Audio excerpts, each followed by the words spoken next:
여러분 이자 부담이 폭증이 돼서 나라도 빚잔치 한다. 이 말이 사실일까요? 이게 과한 표현 아닐까요? 여러분 아닙니다. 이거 한번 보세요.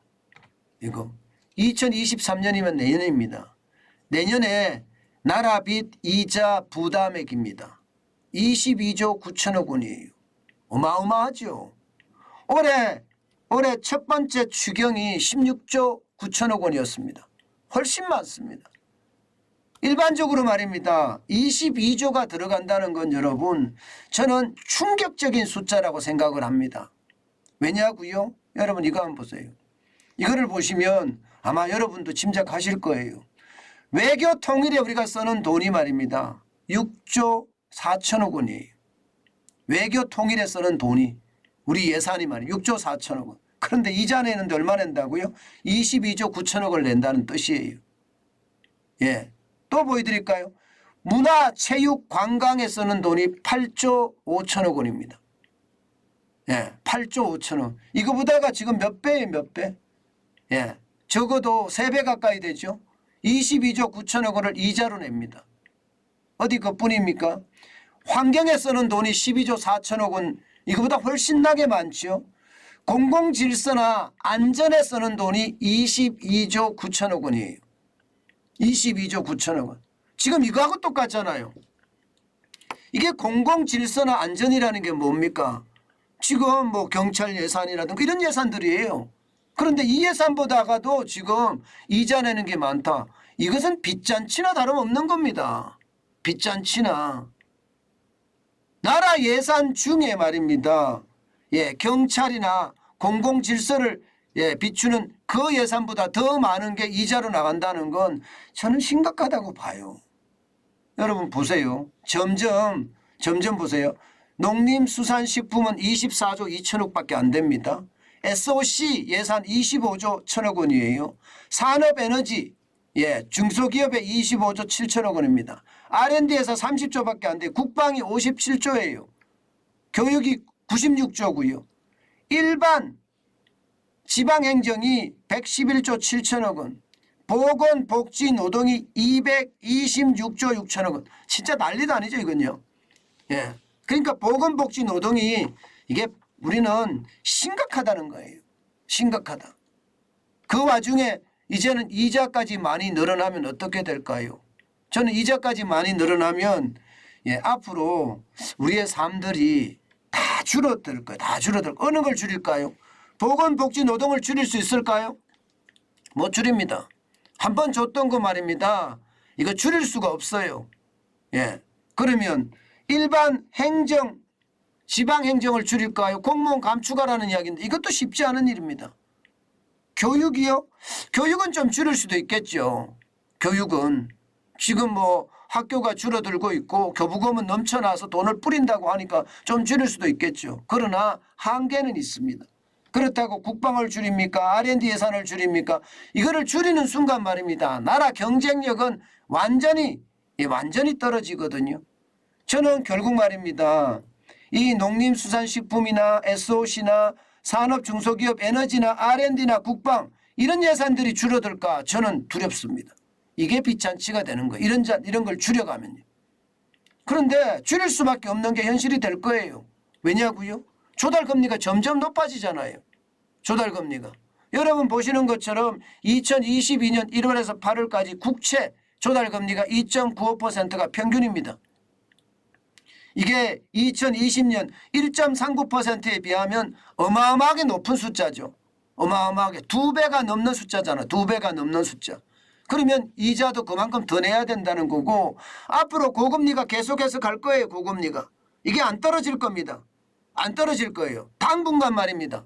적어도 당분간이라는 게 길게는 2년까지도 보거든요. 2년까지도. 그러면 이자가 안 떨어지면 우리가 그 이자 낼 돈으로 말입니다. 국방을 더 튼튼히 하고 R&D 개발을 더 잘해서 국가 경쟁력을 기르고 산업 중소기업의 경쟁력을 길러서 수출을 많이 하게 하고 SOC 자본을 많이 늘려서 다리, 항만, 도로 많이 만들고 이래야 되는데 예, 이자 내니라고 아무것도 못하면 국가 경쟁력은 어떻게 될까요? 국가 경쟁은 무너질 수밖에 없습니다. 무너질 수밖에. 문제는 이자가 여기서 멈추는 것이 아니라는 사실이에요.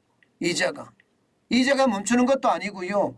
또한 말입니다. 국가 부채가 멈추는 것도 아니에요. 왜? 워낙 퍼주게 만들어 놨으니까.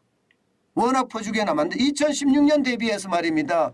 2022년 5월 기준으로 보면 말입니다. 나라 부채가 400조가 넘게 늘어납니다.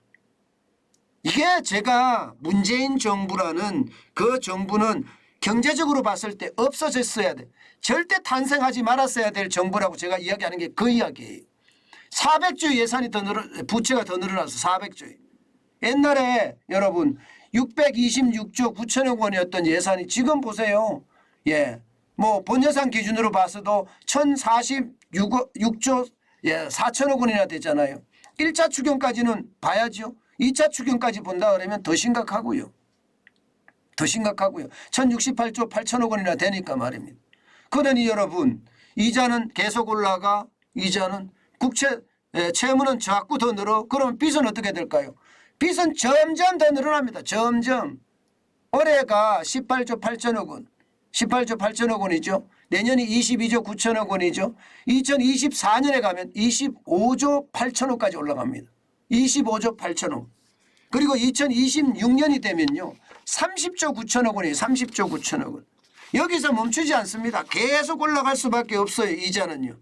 30조 9천억이 되고 나잖아요.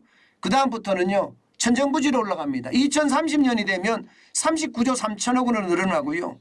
40년이 되면 53조 3천억까지 늘어납니다. 국방비 예산보다 더 많다는 거죠. 지금의 국방비 예산. 2050년이 되면 75조 9천억 원이 되고요. 2060년이 되면 100조가 넘습니다. 이자만. 104조 3천억 원이 됩니다. 2070년이 되면 136조 1천억 원이 되고요. 그야말로 난리도 아니죠. 난리도 아닙니다. 제가 나라도 빚잔치 한다는 말이 바로 이런 뜻이에요. 그만큼 말입니다. 그만큼 이게 나라 살림을 잘 못 살아서 그만큼 충격이 된다는 뜻이에요. 충격이 된다는. 더 큰 문제는요. 더 큰 문제는 이거예요. 이거. 의무지출에서 차지하는 비중이요. 의무지출이라는 게 지출 안 하면 안 되는 걸 말하잖아요. 지출 안 하면 안 되는 거. 의무지출이라는 게 뭐 반드시 지출해야 되는 돈이에요. 그러면 2022년 올해는 5.5%지만 10년 단위로 보면 쫙쫙쫙쫙 늘어납니다. 2030년이 되면 9.5%가 돼요. 그러면 의무지출 비중 중에 10%가 여러분 10%가 2030년이에요. 이게 얼마 안 걸립니다. 2030년이 되면 10%가 된다는 거예요. 그러니 나라가 이게 제대로 가겠습니까? 게다가 말입니다. 더불어민주당은 지금도 풀자고 해. 푼다.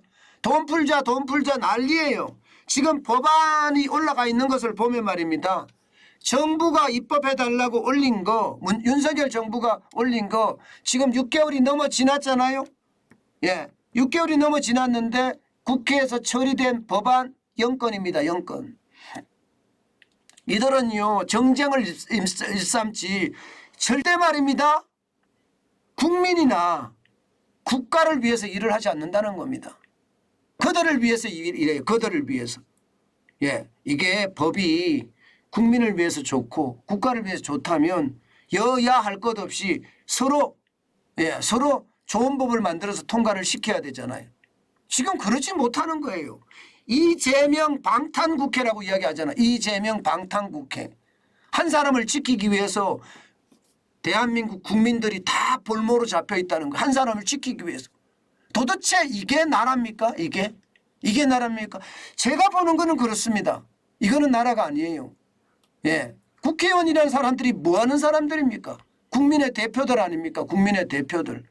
국민의 대표들이면 국민이 원하는 일을 해야지. 지가 원하는 일을 하잖아. 제가 해서 미안한데요. 그렇게 해도 싸요. 제가 봐서는. 자기들이 위하는 일을 하잖아요.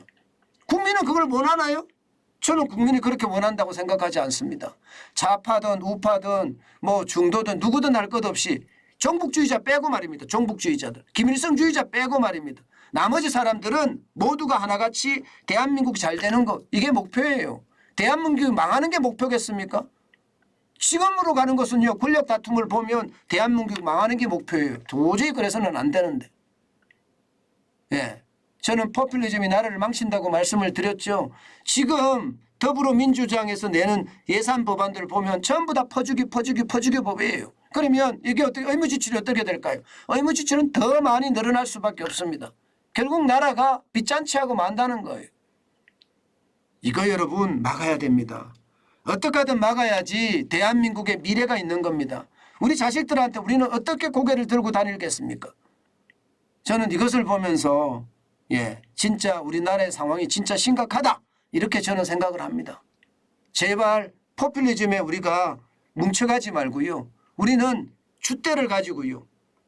시장을, 그리고 사회를, 그리고 말입니다. 경제를 객관적인 눈으로 보자고요. 지금처럼 이렇게 포퓰리즘이 만연하면 결국 우리나라엔 중독자 천지가 됩니다. 재정 중독자 천지예요. 돈 달라 돈 달라. 그런 재정 중독자 천지가 되는 거예요. 그게 대한민국을 가장 아프게 하는 겁니다. 여러분, 나라가 빚잔치 한다는 거, 그것은요, 그 어느 때보다 심각한 상황이다. 그 말씀 다시 한번 드립니다.